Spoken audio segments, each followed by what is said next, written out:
to get your fix. Are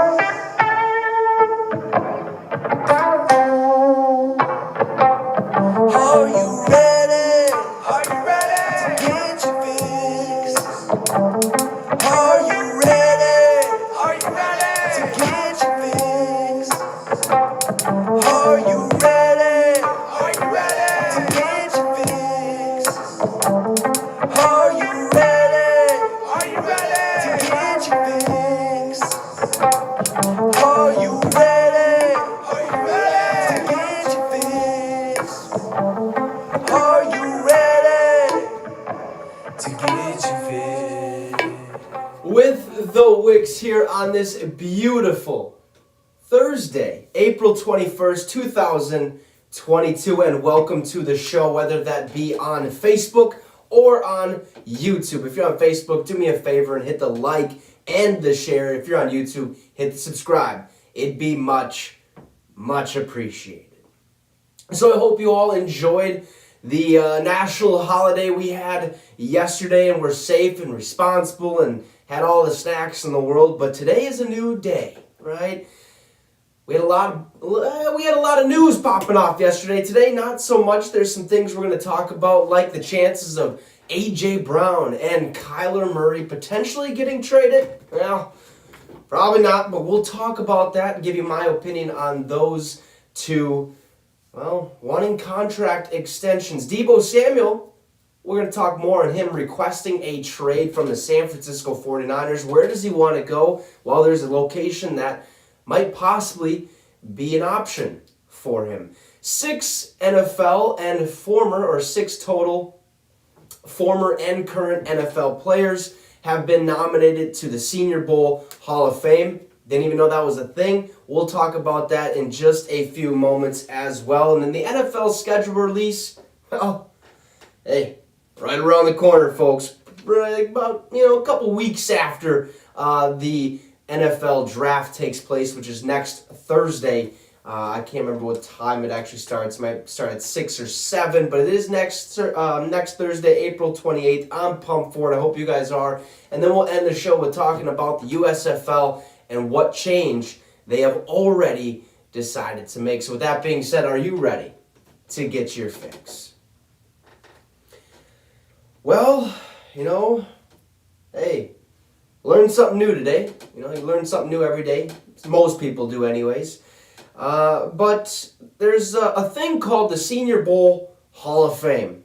Didn't know that was a thing. I'd assume it's like the College Football Hall of Fame, but it might also be a little different. Now, the Senior Bowl is basically the best seniors around the Division I colleges in the nation that come together and play. It's kind of like the Pro Bowl, basically, where you get to showcase your skills. It's your last year in college. Here you are. You're the best at your position. You're the best in college football at this time. So you guys get a chance to showcase your skills. I believe it's called like the Reese's Senior Bowl, where many players get together, and it's kind of like a Pro Bowl, like I mentioned. They play a little harder, obviously. I mean, you have to, especially when you're trying to, finish out your dream, or not really finish out your dream, make your dream come true, and that is being an NFL superstar, basically. And 6 current and former players have been nominated to the Senior Bowl Hall of Fame. Now, by nominated, I mean they have been selected. They will go into the Hall of Fame class of 2022 for the Senior Bowl. Those 6 athletes just happen to be, well, good old Dak Prescott, who played for Mississippi State. He's a current Cowboy as we speak. Another one, Patrick Willis, former 49er linebacker. Can't really remember off the top of my head where he played football. Phillip Rivers is also going into the Senior Bowl Hall of Fame. So congrats to him. I know he had an illustrious career, a Hall of Fame type career. Well, maybe. Some may say no, some may say yes. I say, well, can you tell the story of football without Phillip Rivers in there? Probably. But at the same time, I think you're going to sneak him in there every once in a while. So, hey, congrats to him. Von Miller, also in the Hall of Fame class for the Senior Bowl. He played, obviously, with the Denver Broncos. Then he went to the Los Angeles Rams, won a Super Bowl ring, I think his second in his career. And then he jumps over to the Buffalo Bills this offseason looking to, add some more fireworks to his resume and hopefully bring fireworks to Buffalo as a city. So those four so far. Creed Humphrey made it. Now this guy has been was a splash pick for the Kansas City Chiefs last year. He was actually named the Rookie of the Year. By the way, he plays center. So just to put that in perspective, he's a damn good athlete. He deserves it. He's only been out of college for 1 year, and they said, hey, this guy, put him in the Hall of Fame, the Senior Bowl Hall of Fame. He's in here right away. So congrats to him on his startup of his career, his great college career. I mean, he's going to have a phenomenal NFL career, I hope, pending any injuries and stuff. I hope that doesn't happen because injuries, none of us want to see it unless it gets down to the nitty-gritty and we're like, oh, we need to win. Let's make sure that guy is kind of out of the picture. But I don't wish anybody to get hurt because dreams can be crushed, careers can be ended, and that's just not what we like to focus on. And last but not least, Kevin Falk has been nominated. So those 6 current and former NFL athletes have been named to the Reese's Senior Bowl Hall of Fame. So congrats to those 6 getting it done, having a hell of a career. Let's hope they continue to do so. Most of them, well, let's see, 1, 2, 3 of them out of the NFL. That'd be Patrick Willis, Phillip Rivers, Kevin Falk. 3 of them in the NFL as we speak. Some of them already have Hall of Fame resumes like Von Miller, potentially Patrick Willis, potentially Phillip Rivers. Not so sure on Kevin Falk. Creed Humphrey, he's just getting things started. So, hey, congrats to those 6. Let's move forward. So yesterday, we had the luxury of having John on the show, guest host here whenever he's available. We dived into the Deebo Samuel situation where he requested a trade from the San Francisco 49ers. We kind of speculated, hey, where would we like to see Deebo Samuel go? John says, hey, give me the Packers, okay? Bring him to the Packers. This would instantly make our team better. Deebo Samuel's an instant game changer. What he's able to do on the football field is top tier. And, hey, to ask a trade out of an organization that really, they're going to pay their players when they want to pay their players, when they can pay their players. Now, apparently it has been said that they were ready to offer Deebo Samuel a contract extension.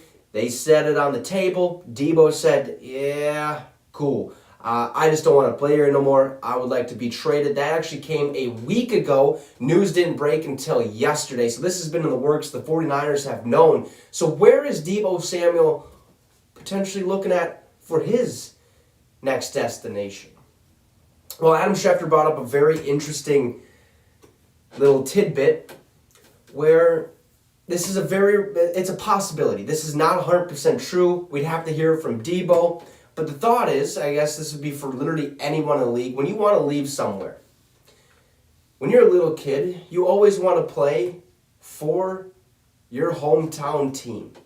The team that you've cheered for and been a fan of growing up all those years. For me, would have loved to play for the Minnesota Vikings. But hey, I ain't good enough at football. Sorry about it. It's just not going to fucking happen, okay? Or like the Minnesota Twins. Would love to play baseball for them. That would just be if I were able to make it to the big leagues or make it to the professional level. I would want to play for my hometown team just because that would just be, the icing on the cake, the fire on the candles. I mean, it would just be absolutely electrifying to go back home. And that might be a real possibility for Deebo Samuel. Deebo Samuel currently resides in San Francisco, California, obviously, because that is where the 49ers play. He is not going to be showing up for voluntary workout program, and I don't expect him to at all, especially with the fact that he has requested a trade. But where does Deebo want to go? Back home, that might be a real possibility. And where he is from, well, folks, he's from South Carolina. South Carolina. And me and John had brought up the fact that, hey, the Carolina Panthers wouldn't be a bad destination. All right, you send Christian McCaffrey over to the San Francisco 49ers in a trade package. I'll give you Christian. You give me Deebo. I assume the 49ers would love a draft pick with Christian McCaffrey because Christian McCaffrey, okay, I mean, it is what it is. He just can't stay healthy. We've seen that the past couple years. Yeah, he had that fantastic season just a couple years ago where he had 1,000 rushing yards and 1,000 receiving yards. The dude absolutely lit it up. But not consistent, can't stay healthy, takes too many hits, should probably be paid like a wide receiver / running back like Deebo wants to be. And I think if you're going to trade Deebo, you're obviously going to get a lot back for him. Okay, you're going to get multiple first rounds potentially. You're going to get a first round, maybe a second round, maybe 2 first rounders. And it's really interesting too because if you kind of look at it, in the past, DeAndre Hopkins and Julio Jones, I think they both got traded for like a second round, third round, and these are vets in the National Football League. Deebo has been in the National Football League for 3-4 seasons at this point, compared to what D-Hop and Julio were in the league for like 6-8 years, ready to rock and roll, go to a new team, and they just get shipped out for a second or a third round pick. Okay, that's kind of a slap in the face. But Deebo, I think we're seeing the mentality that we need to win now. And do I trust a first round pick more than I trust a guy that I've already seen play at this level? I've seen Deebo Samuel absolutely change games for the 49ers, lead them to the NFC Championship game. The dude was in the backfield. He played at the slot. He was a kick returner. He played out wide. He played tight. I mean, the dude did it all. Without Deebo, you take Deebo out of that 49ers offense, they probably finished last in their division. In all honesty, you can tell me how good Jimmy Garoppolo is and how good George Kittle is and how good that defense is. Well, last year, they were not good. Yeah, they made it to the NFC Championship game. Congratulations, but that has a lot to do with luck. You don't have Deebo, you don't make it to the NFC Championship game. The defense was, not 100% all the time. They weren't looking good. On the football field, there were spurts where they had, really good stops. Most of the time, they would just let the opposing offense march down the field, put points on the board, and it is what it is. Green Bay, they should have lost to Green Bay, but Green Bay's special teams, ultimately, like they did all season, failed yet again. Deebo is a massive piece to that San Francisco 49ers offense. Requesting a trade doesn't mean the 49ers have to trade him, but might be in their best interest to do so. Start new. Jimmy Garoppolo needs a new home. Maybe you send Deebo, Jimmy Garoppolo over to Carolina for Christian McCaffrey, a first-round draft pick, maybe a third-round draft pick, maybe some money compensation. Who knows? Carolina needs a quarterback. They're not going to roll with Sam Darnold. A lot of people have him taking Kenny Pickett at number 6 overall this draft. Do they want to trust these quarterbacks that, like John even said, it's kind of interesting how at the beginning of this whole process, these quarterbacks or this quarterback class was, not good. Like, this is a bad quarterback class. And then you go to the scouting combine, then their pro days, and everyone's like, oh, damn, we got some athletes. These are good quarterbacks. But a lot of people don't realize that the NFL game is moving to a lot more RPOs. Matt Corral basically ran all RPOs. That's a run-pass option for those of you that don't know. Okay, it's say hut. You can have the opportunity to fake handoff, pull it back, and pass a short little slant route, little in or out route, or you have the chance to just hand the ball off and let him do his thing. Okay, because it's quicker. It opens up, you have more openings in the field, you can make quick split-second decisions, and it also makes up for the fact that some offensive lines in college football just might not be the greatest. So, if I'm Carolina, I'd look into the situation and be like, okay, well, we would like Deebo and Jimmy. Okay, Jimmy Garoppolo, Deebo Samuel. Now, Deebo's expensive. Jimmy, maybe expensive because you have Trey Lance. So, I mean, you have somebody there already, but that also means you're going to have to, find a second stringer, even though I think they got one in, what the fuck's his name? Whatever. I think they have another backup. But, I mean, you already have Trey Lance. You've said multiple times how this is Trey Lance is probably going to be your number one guy this upcoming season. I seen that just 2 days ago as well. So from Carolina, we're going to look at Deebo, Jimmy Garoppolo. What would you like? Would you like Christian McCaffrey? Because, hey, we've said a couple times, we'd be willing to trade him for the right price, and Deebo and Jimmy's the right price. What else would you like along with them? You want Sam Darnold? No? Me neither, but we'll keep him for now. You want a first-round draft pick? Yeah, actually, we'd like 2. Well, I'll give you 1. Give me that 6th overall pick. You can give whoever the hell you want, and I'll give you a 2nd-round pick. How does that sound? Well, spiced up a little bit. All right, I'll give you another 3rd round, too. How about that? Or a first. I'll give you 2 first-rounders and a 3rd round with Christian McCaffrey. You give me Deebo and Jimmy.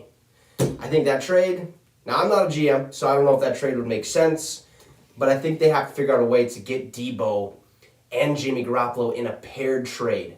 I think that would work out pretty tremendously, honestly, especially for the Carolina Panthers who need a quarterback, who need a game changer. Deebo Samuel is that game changer. Jimmy Garoppolo is that top-tier quarterback. So where's Deebo going? Not 100% sure. There's thoughts that he might want to go back home. That home just happens to be in South Carolina, where he's close to the Carolina Panthers.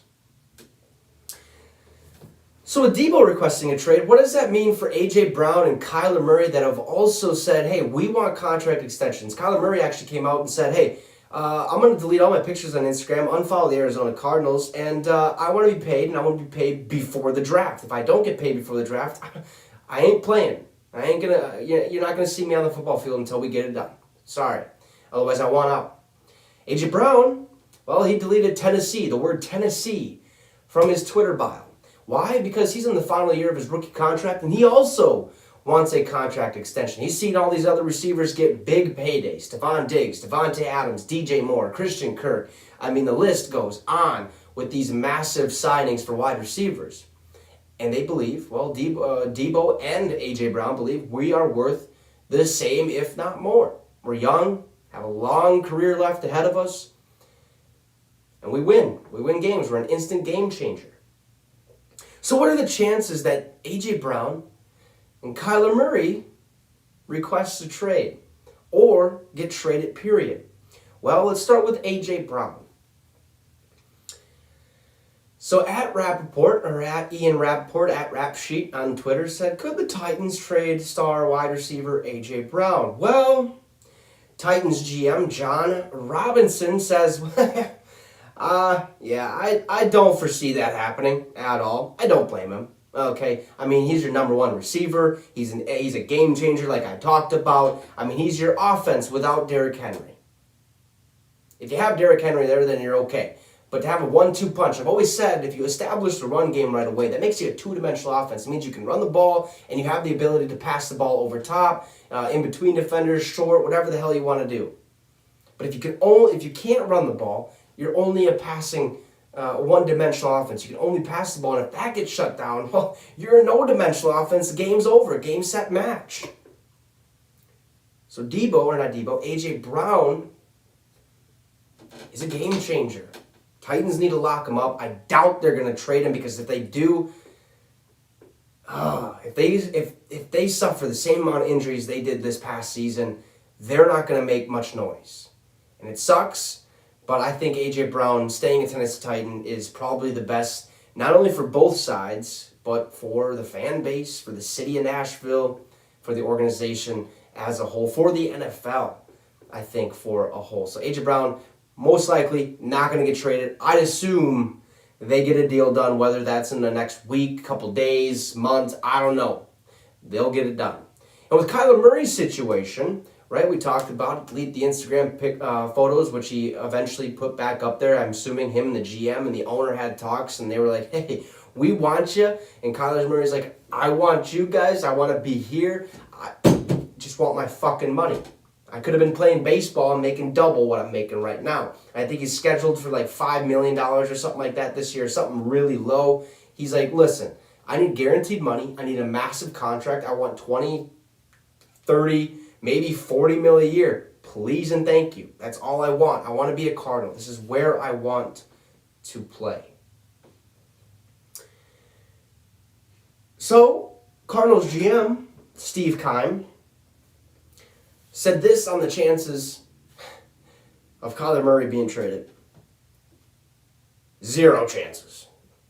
There's 0 chances he's going to get traded. Sorry about it. Like, he's our quarterback. We spent, I don't know how many years after Kurt Warner trying to look for the next guy. I mean, we had Carson Palmer come in the building. He was old, washed up. Sorry, like, that's just how it is. He didn't deserve that, but just wasn't a franchise quarterback at the time. He was a vet. He was going to come in there for a couple of years, see what we can get going, and hopefully we find that diamond in the rough. We thought it was Josh Rosen. Wasn't Josh Rosen. Sorry, he was just awful. Then we find Kyler Murray, guy who already got drafted number 1 overall by the Oakland Athletics in Major League Baseball. Oh, shit, did we get him out of that? Does he want to play in the NFL, or does he want to stay in baseball? Well, we found a way to land him. Bring him in. This is our new guy. He's quick as shit. He's a pocket passer. Just sucks that he's a little smaller, but we've seen what he's been able to do. I mean, the dude went on an absolute tear. 7-0 to start last season. Then they lose to Green Bay Packers like I called 2 weeks prior. Okay, so don't mean to say anything about that, but they found their quarterback. They want to keep him, because if they get rid of him, who knows when the next time comes around that they finally find another one. That could be 10, 15 years down the road. And if you don't have a franchise quarterback, if you don't have a top 15, top 10 quarterback in the National Football League, good luck winning Super Bowls. Good luck winning playoff games. Good luck winning in general. Like, it's tough if you don't have a top-tier NFL-ready quarterback. And Kyler Murray's that guy. Kyler Murray quote tweeted this tweet that was said by Cardinals legend Patrick Peterson, who's on the Minnesota Vikings, could see, Patrick Peterson said that he could see Kyler Murray playing elsewhere. He says, no disrespect to the Arizona Cardinals, I feel like they don't put the team in a position to be successful year after year. And Kyler Murray's not going to sit around and wait for that. Don't blame him. Kind of understand that. It seems like they're always, like they could make a massive run, or they could just all of a sudden die. And we've seen that last season, because I think John brought it up even like a couple times during the season. Like, the Cardinals always, they have these spurts of good, but when are they going to turn it off? There's going to be a time where we watch the Cardinals just all of a sudden fall apart. It happened. Okay, it happened. They go to the playoffs, they lose, it's all said and done. Okay, they have a massive, they have a young roster, a good roster. D-Hop, Kyler Murray, Chase Edmonds, James Conner. Defensively, Isaiah Simmons, Budda Baker. I mean, they got dudes. Byron Murphy Jr., I believe, is also over there. They have dudes that could be, that can make a really, really good football team. And they have a good football team. But they've never been consistent. They've never got over that hump since Larry Fitzgerald and their team and Kurt Warner went to the Super Bowl and lost to the Pittsburgh Steelers. So after that comment, Kyler Murray quote tweeted, and he said, look, I want to win Super Bowls with the Cardinals. Arizona is home. Interesting words from Kyler Murray there. So he likes Arizona. He wants to be a Cardinal for however long that might be. And he wants to win Super Bowls. The odds of them winning a Super Bowl, I mean, it's not high, but it's not low. I mean, it's right there. So with that being said, I think the Cardinals, like their GM Steve Keim said, there's 0 fucking chances Kyler Murray's getting traded. He's our dude. We're not going to get rid of him, okay? For all those other teams that want to start calling us and say, hey, is Kyler available?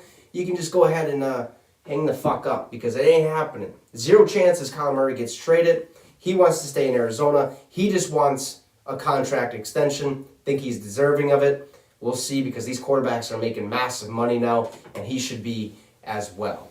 Moving on. The NFL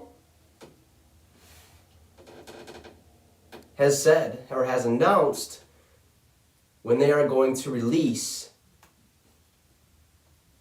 the 2022-23 NFL schedule. I'm pumped for it. It's going to be exciting because then I get to decide what game I want to go watch Tom Brady at.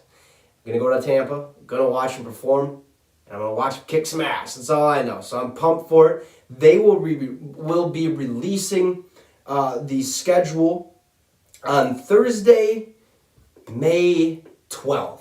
So just a couple weeks from now, I think it's about 3-4 weeks from now, the schedule will be out. We can all look at it and decide what games are we gonna go to and see, well, how will we stack up this week compared to that week? Is our roster ready to rock and roll? That will be happening after the draft. Another couple things, or another couple tidbits about the NFL schedule release. Well, this is at my sports update.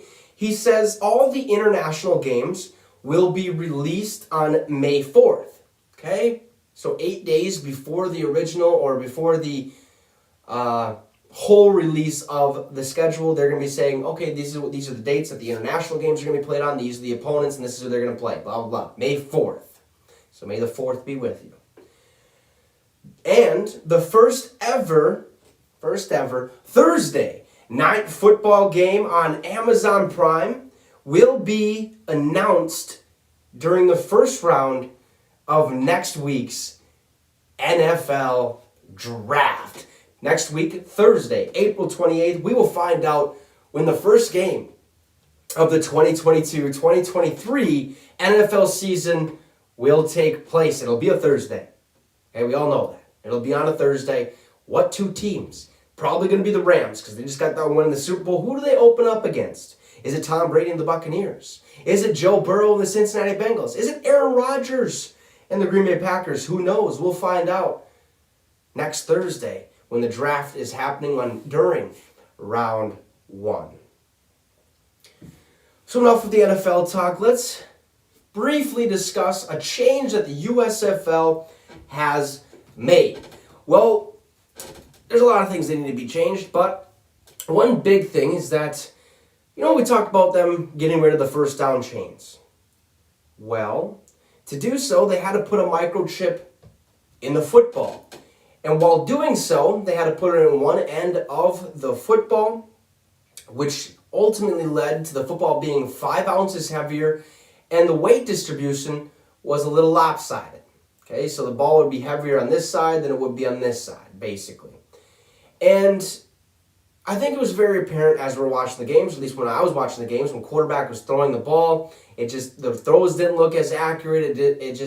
Something was off. The wide receivers had a hard time catching it, and I'm sure if a ball is a little bit weighted on one side and you kind of catch it, it's going to fall out. I understand that whole thing. Well, quarterbacks and wide receivers and running backs, I don't know if running backs probably didn't deal with it too much. But there's also athletes on the field that are called punters and kickers. Okay? They kick the fuck out of this ball every single game.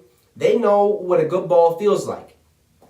USFL ball, not a good ball because the weight distribution was awful. Okay, 5 ounces heavier. If you kick it, it could be the difference of feet, basically. There's a lot of misses, and that's probably why they were not good. The balls just weren't flying as far, and it was abysmal. Well, per at my sports update says, the USFL announced that they are going back to using traditional K-balls. I don't know what the K-ball is. I'm sure it's just original. No microchip is in it. Normal football, normal sized, the Duke sized football that the NFL used. That's what they'll be using to kick balls. They'll be using that for field goals, extra points, punts, and kickoffs after specialists express displeasure using balls with sensor chips, causing uneven weight distribution. Most specialists struggled in week 1. They spoke. The league listened. USFL had to make a massive change. Not a big change, but they'll still be using the microchip ball when the offense is out on the field, when the quarterback has the ball in his hands. It'll still be the microchip ball. Hopefully they figured it out. Hopefully they get used to it when the time comes. But for field goals, extra points, kicks and punts, they will be using the original K-ball, no microchip. So good for them, and hopefully the league gets a little bit better. Week 2 kicks off for them Friday, Saturday, and Sunday. They have games, so I'm pumped for it. I can't wait to watch, see if week 2 is a little bit better than what week 1 was. So yeah, we'll see what happens when that time comes. I think we are only 7 days away from the NFL draft. I'm pumped for it. Are you guys ready as well? Because hey, this is the time where we get to see dreams come true, tears be shed, and well, our teams potentially pick the next greatest player of all time. And I'm excited for it. That'll be next Thursday. We will have a special draft show while that is happening. It'll cover the first day of it, so Thursday of it. We'll get things ready for that whenever the time comes. So with that being said, that is all I have for you guys today. Thank you so much for tuning in, whether that be on Facebook or on YouTube. If you're on Facebook, hit the like and the share. If you're on YouTube, hit the subscribe. It'd be much, much appreciated. Go enjoy the rest of your day because the weather outside is, well, not frightful, but amazing. I mean, it is gorgeous out there. Go enjoy the rest of the daylight. Have a fire tonight. Whatever the hell you guys want to do. Stay safe out there. Be responsible. We'll be back here tomorrow at 6 p.m. Central Time, like always, potentially with our guest host, Y4 or John, whatever you guys like to say, with some football talk around the NFL. And potentially, who knows, maybe the USFL finds its way in there. But until then, have a great rest of your day. We'll see you tomorrow. And you just got your fix with a Wicks. Deuces, folks.